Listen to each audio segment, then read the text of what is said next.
Welcome. This is ActiveSpirituality.life. It is a weekly forecast program with astrology and a guided meditation activation to help you make the most of your week. It's run by Pamela Cucinell, that's me, the astrologer, and Suzy Meszoly, Master Healer. We invite you to find out more about our individual work. Suzy Meszoly, SuzyMeszoly-healer.com, or insightoasis.com for astrology. You can also find both of us at activespirituality.life, and we look forward to your joining us every week. Please share with your friends. Here we go. Hi, everyone. Welcome to activespirituality.life with Pamela Cucinell and Suzy Meszoly, week 16, 2022, starting Monday, April 18th. As always, Pam's going to give us the lowdown, the up-down for the week, and I'll be with you just after the 24th.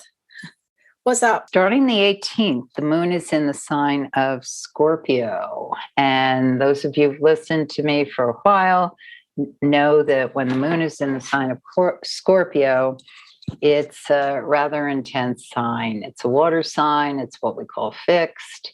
And so the mood of the day is to deep dive into whatever it may be that's in front of you that you want to get into. Now, this is a particularly fruitful day for those who are going with what they are committed to go into, have vetted out and pared down to the appropriate partners or the people who are really part of what should happen and unfold with the journey. That being said, there's a picture in the sky in the morning between Sun and Pluto. It's a challenging picture. And that's fast moving because anytime there's a planet engaged with the sun is obviously always, from Earth's perspective, in movement, or rather the Earth is in movement, which makes the any geometric configurations to the sun move very quickly, as in the case of the moon as well.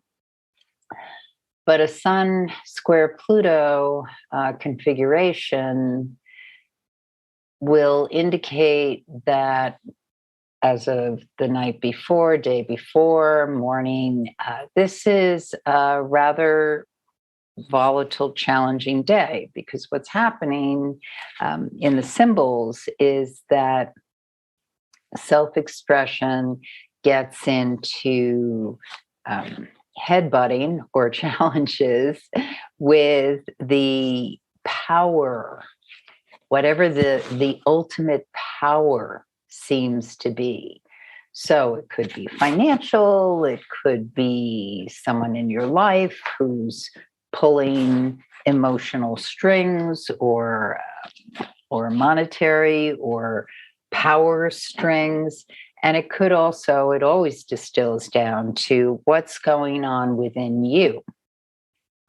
So if you're feeling particularly challenged at this point in time with different situations that seem to really call up your inherent survival skills and need to really lean into whatever it is that is absolutely essential for your truth and well-being, this may be a day where you're feeling that a lot, or it may be very subtle. It may be, you know what your theme is, you know what you've been working on, what you've had to do, whatever the contractual thing or investment thing, self-investment, emotional investment, whatever it may be. And this is just a day where you are putting your shoulder into making something turn. It may not turn this day,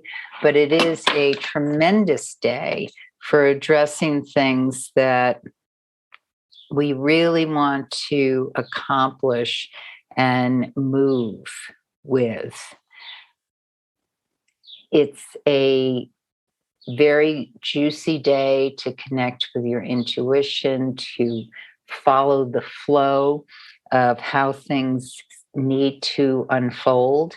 And I think for a lot of people, especially people with a lot of water in their horoscope or earth signs, this can be a day when you see a lot of progress has occurred with things that often are not that easy to dig into. You can find things, things can be revealed, um, situations that were a long time in working.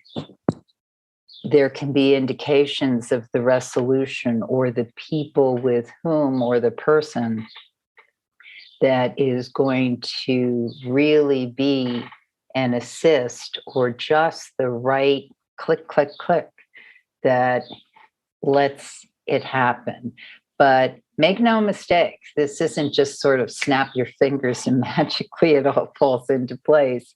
It's very much about a very deep knowing, a commitment to the overall goal, and a willingness to shine light into the darkness, but also feel your way in the dark. So the moon goes void, of course, at 7:55 p.m. and it stays in the sign of Scorpio until 10:16 p.m. when it enters Sagittarius. Now, when I say the moon is void, of course, what it means is it's a period of time when it's best to work on things already in motion, meditate, do therapeutic things, um, slow down and smell the flowers, take care of yourself, and not initiate or begin something unless that moon is somehow triggering your personal horoscope, which you'd need to know your personal horoscope in order to know if that's happening. So the conventional wisdom is use the void of course periods to recharge, purge, work on things already in motion, clean off your desk for the next project. Once the moon enters Sagittarius, we're in fire energy, mutable. Things start to move much more quickly.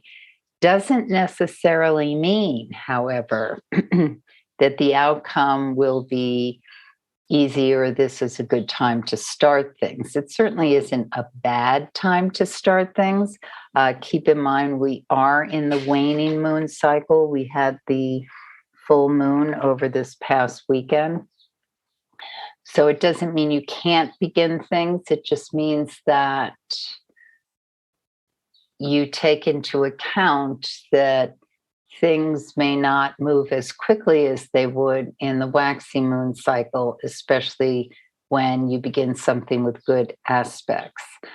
On the 19th and the 20th, with the moon in Sag, we are in a period where we may want to move quicker, or people around us want to move quicker. There's a lot of exuberance and spontaneity, and it's really important to stay on task.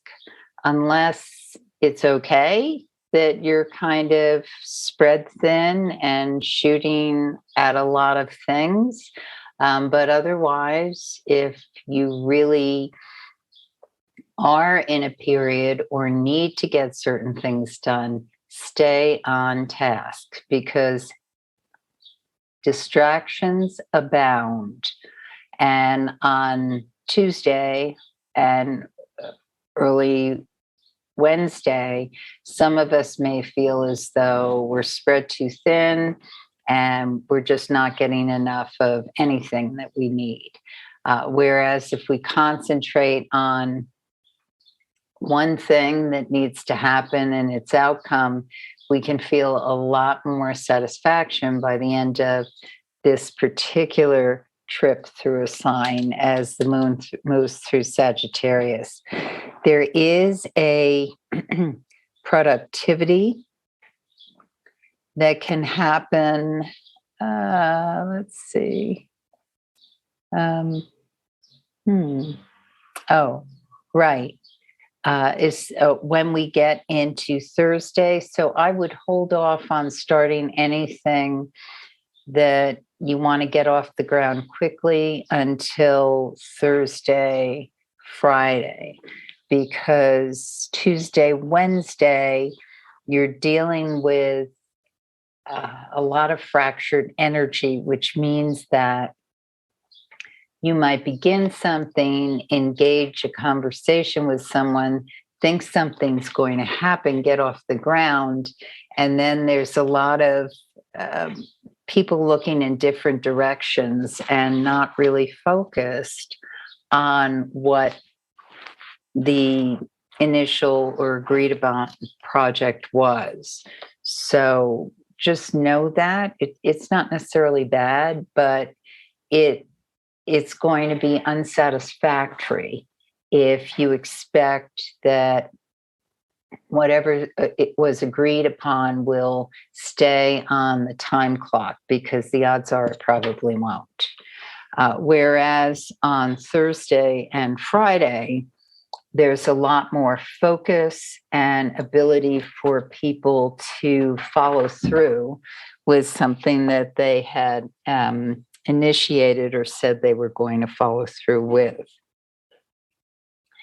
And what happens in these cases, it doesn't mean that, well, it could mean different things. It could mean that the conversations or the people who get excited by, yeah, let's do that, or let's finish that, or let's make that happen on Wednesday and Tuesday might be more easily kind of scattered than the people who might say, yeah, I'm on board with that on Thursday, Friday. It can be absolutely the same person, but whatever kind of holds focus on Thursday, Friday will have a lot more satisfactory outcome than what people might say they're signed up for or want to do on Tuesday, Wednesday.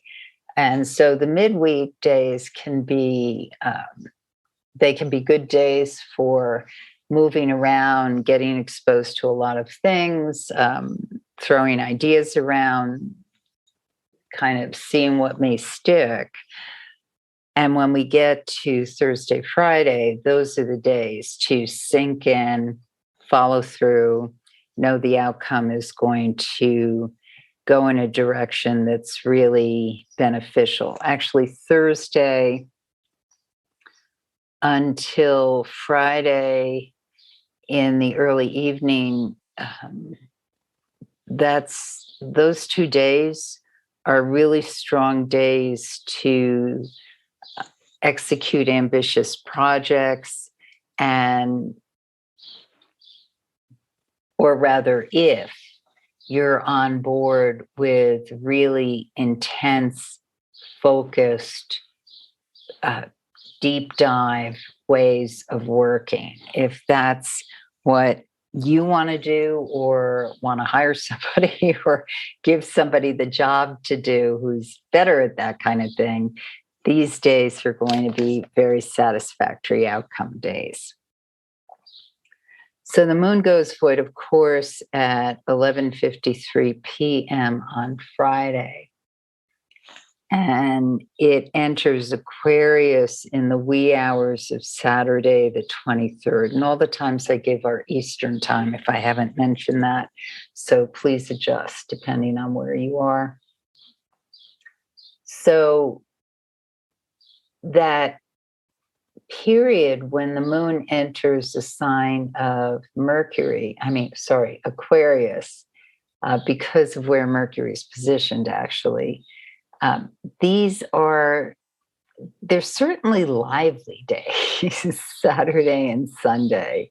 They're days when, oh man, there's so much going on, this idea, that idea. you can encounter situations that feel like detours, or where you're running into a different direction than the one you thought you were going to go in. This isn't necessarily bad, but Sunday especially may feel very like, oh, go that way. No, do this. He told me he was going to do that and he didn't do it. So how do we compensate or make this happen? Or I don't have what I need to execute this or go to that. So there can be on this day, especially Sunday, although Saturday has some aspect to it. Saturday looks a little more, I guess I'd use the word fun, in that we can have a lot of ideas or thoughts or places we want to go, things we want to do, networking, great day for extroverts. But on Sunday, anything that might have come up or we thought we may have done or ideas we threw out there, Sunday's when we really realized, did you say this clearly? Was it received in the way we thought we needed to hear it? The most important thing of these 2 days, I would say, is clarity of communication. And I do tend to talk about that on and off, especially when we're in the retrograde season of Mercury. But on this weekend, what's going on is that as Mercury is traveling through the sign of Taurus, and Mercury in Taurus is when you think of Mercury as being the messenger god, what happens when Mercury's in an earth sign is that it really is at its best when it's communicating with its hands or doing something tangible. So when you're working with, or you have someone who has Mercury in this case, Taurus, could be Virgo, could be Capricorn. These placements of Mercury really thrive with jot it down, put it on a list, create something with my physical hands to show how this message is received. Do something where you are working in a tangible, concrete way to transmit the message. And I think because of what's going on as I look at the movement of that moon in Aquarius with the position of Mercury, Saturn in Aquarius, and Neptune in Pisces, the message that's coming through to me as I look at this is very much, how do you concretize how you communicate? Is it clear? Is it understood? So these 2 days are great days for analyzing, am I heard in the way I would like to be heard? And do I receive messages or information in a way that I really understand what's being transmitted to me? And we can use this weekend really effectively for someone or people in our lives that we don't feel we're communicating very clearly to, or who really hear us. The lovely thing, one of the strengths about Aquarius, if you know an Aquarius, or if you have Aquarius in your horoscope, a very positive trait of Aquarius energy can be objectivity. Step back, view the situation, analyze it, and report back in a way that is understood by whoever the recipient is of the information. So when I look at a weekend like this one, or, a couple of days, it seems to speak a lot about, are you expressing your truth? Is it heard? Is it received? And do you accept, allow reception of whatever the other person is trying to get across? And we can do this in very complicated things where maybe you're going over a legal contract or some sort of statement that has to do with exchange of funds or business.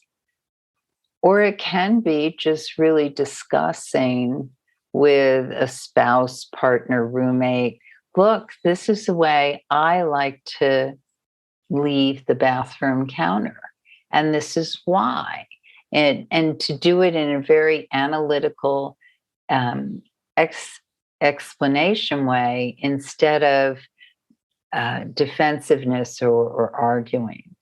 And so it's kind of challenging, this weekend's energy, but I think the biggest challenge of it is when we're unwilling to recognize that really proper and effective communication is going to take time. When we use these couple of days to really kind of focus in on something that we've been trying to get across to someone else or an entity or whatever it is that is really important, that how we're expressed is received in the way we want to receive it received, then these days, which can seem challenging, actually are perfect for allowing someone better clarity of thought and communication. So now I turn it over to Suzy. Okay, so how did you leave the bathroom counter this morning? That popped into my mind. Mm. Oh, the tube on the toothpaste, the top on the toothpaste, the way the toilet paper rolls. Yeah, basic stuff. Lots of fun.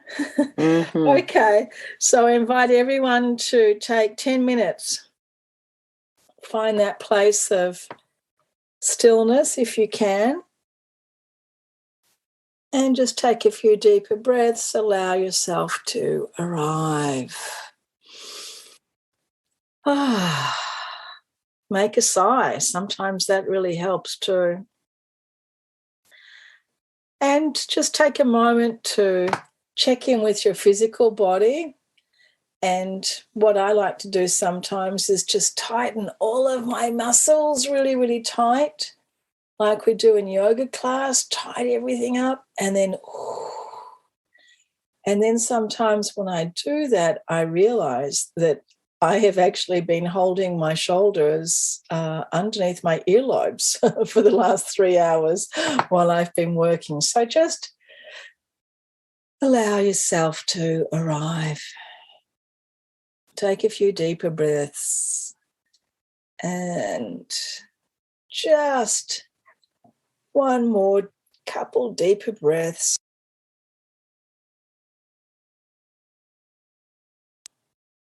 And then allow yourself to settle. And today, as we're talking about communication, listening, just deepen into that place in yourself where you are the listener.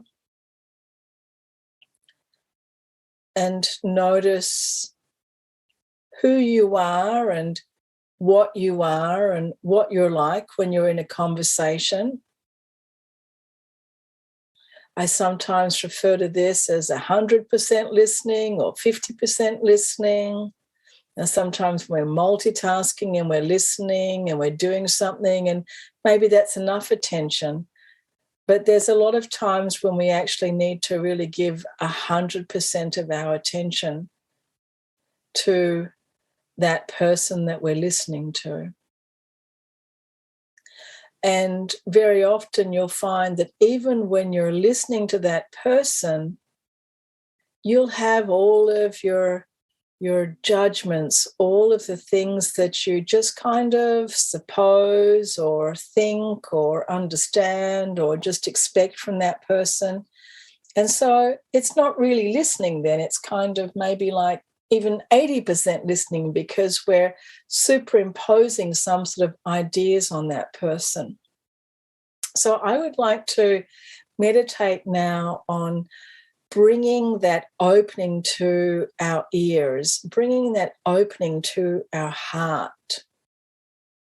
Maybe even thinking that, is there a place in my brain where I can just like pause or switch off all of the memories or all of the experiences I've had with this person, so that when I'm sitting with them now, that I can be present here without any history, without any assumptions, without any judgments.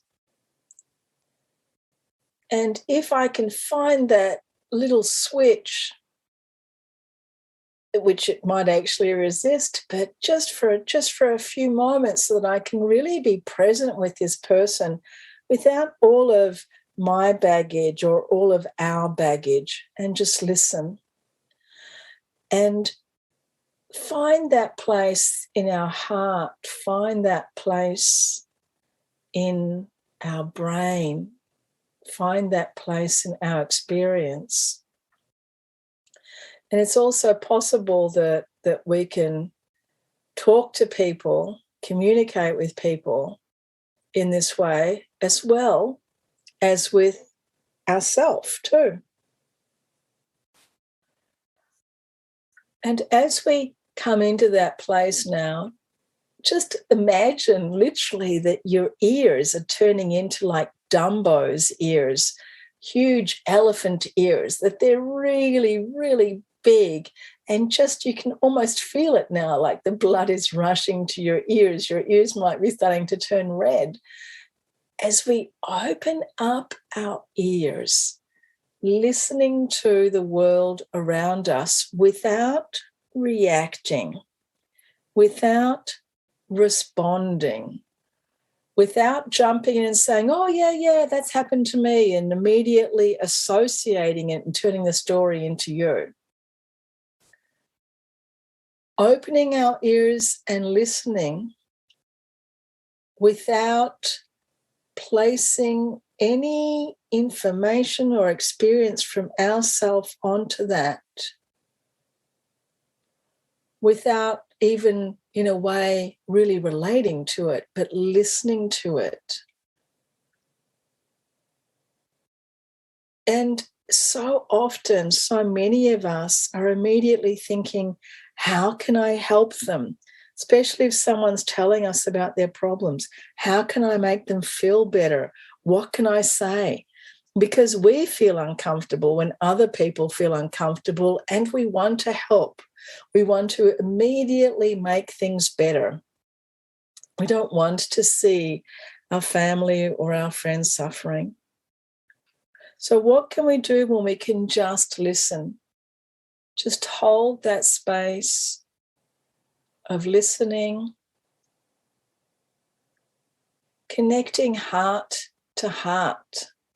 So without all the stories, without all the information, but really holding our heart to that person's heart and seeing like a beautiful channel that goes between the two of us. And we create a very different atmosphere, a very different environment then for sharing. And sometimes when people need to talk and need to share their problems, just being heard, just being validated is important. And we don't need to know all the details. We don't need to know all the various facets of the story. Really, what we want to do is just listen to how they feel. So one of the great takeaways we have from this kind of experience and from this meditation is to really connect as humans on that level of feeling. Like, how do you feel? How is it that we can understand each other's feelings without getting embroiled in them? How can we be compassionate? How can we be truly present? And this would be a great way this week, is just to reach out to our family and to our friends. We're not asking for stories or details or all of the various facets of what's going on, but just, how are you feeling? How are you really feeling? What's that emotional state? And allowing our friends, our family members to express that, just their feelings, and to listen to it, to honor that. And by listening, we can validate where they're at. And just simply being present with unconditional love.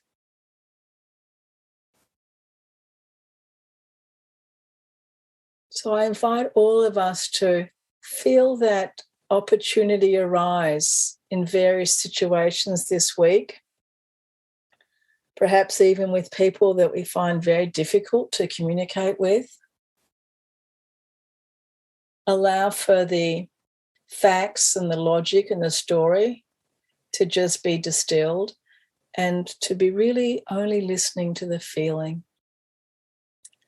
Listening with those big, big Dumbo ears, compassion, loving kindness rolling off our tongue, just rolling out of our heart,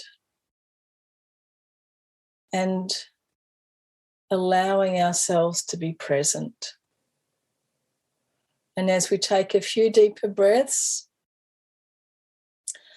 and gently open our eyes, feeling this energy now of being open and being accepting on all different levels, and feeling that energy within ourselves and feeling that energy now gently erupting in the world around us.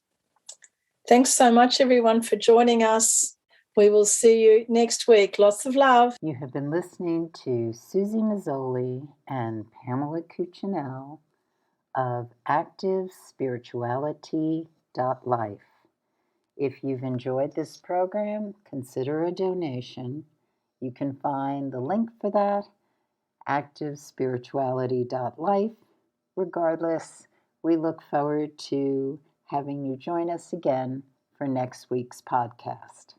Please share and have a great week.